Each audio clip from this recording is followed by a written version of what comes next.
flawed. Because we sin. He's given us a promise. I can take you and I can make something beautiful out of your life. You just give it to me. So if you're here tonight, that's my sermon. If you're here tonight, you don't know the Lord. He wants to be Lord of your life. And He wants to help you. Does that mean all your problems go away? Of course not. I don't know who ever started that. But man, when you go through those tough times, He is always there. Yeah. One man on the cross.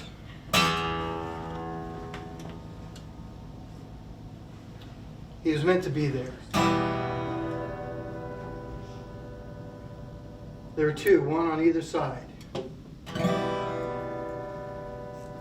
One came to faith that day.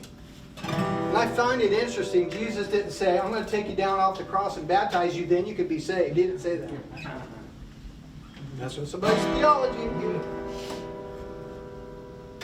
When he asked him, Lord, remember me when you come into your throne, he said, this day, I tell you this day, you shall be with me in paradise. Yes.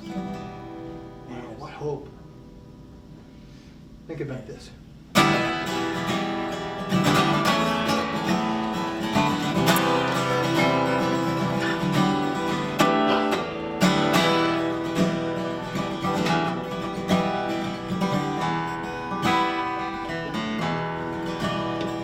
I awoke to hear the jailer turn the key and push the door. Get out here, he shouted. Stayed there on the floor, frozen in the terror that rose and filled my brain. For I knew they did. Could not face the pain. Then soldiers came into the cell. They dragged me to the yard.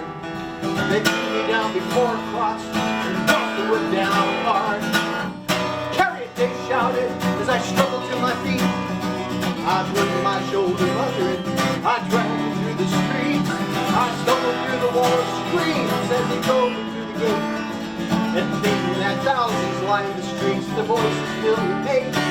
Like a wolf pack in the night that moves in for the kill. They closed the gap and followed us as they started up the hill.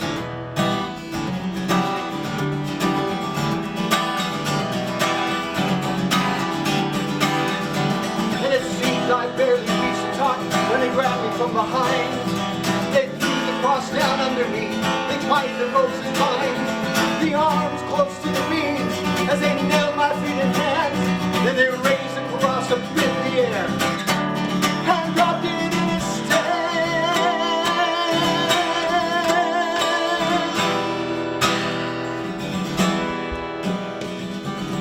Through a blur of pain, I saw the cross there next to mine. There were people all around it, so I looked to read the sign. It was nailed there up above his head, so the world could see the news. It said the man who seemed so helpless there, he was the king of all the Jews. And the folks that stood around his cross made jokes about his name. They shouted and laughed and spat on him, so I joined in the game. I said, hey, if you're the king, why don't you get us down from here? But the taunt just sounded hollow.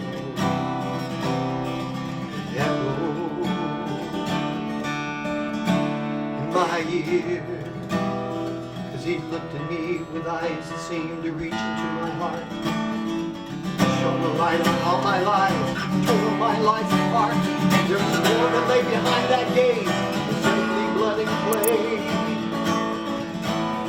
But knowing was too much for me, I had to look away. Chance another look at him. He was looking down where the soldiers who just crucified us drank there on the ground. And although he spoke them quietly, how somehow his words came true.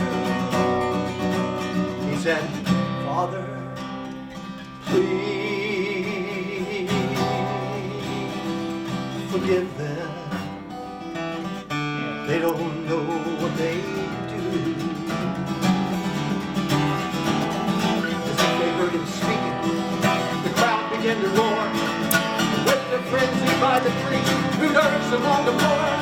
But the worse the accusations now, the plainer I could see that the guilt of the accuser,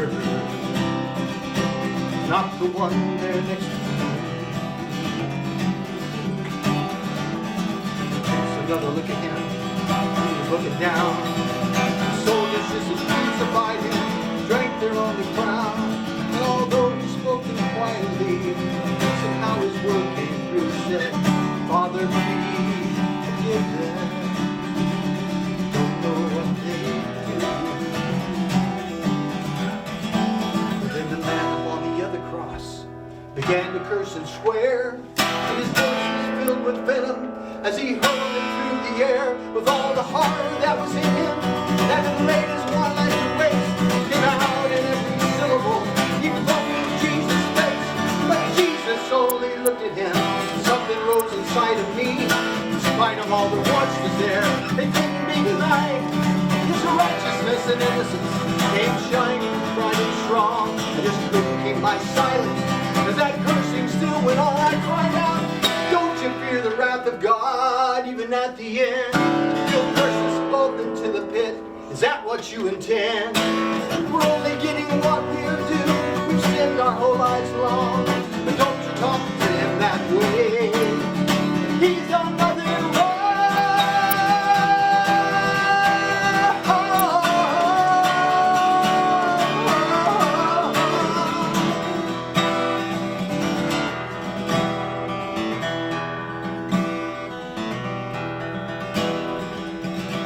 Then with all my courage and a voice not quite my own, I asked him, Lord, remember me, come into your throne. He answered me, even then his love was undisguised. He said, before the sun has set today, you'll be with me in paradise.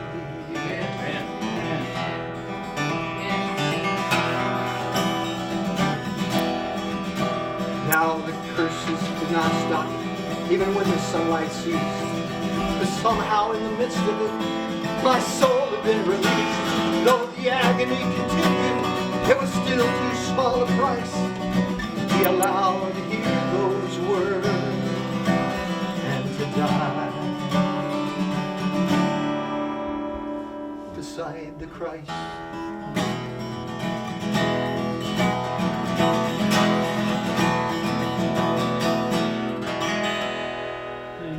Amen.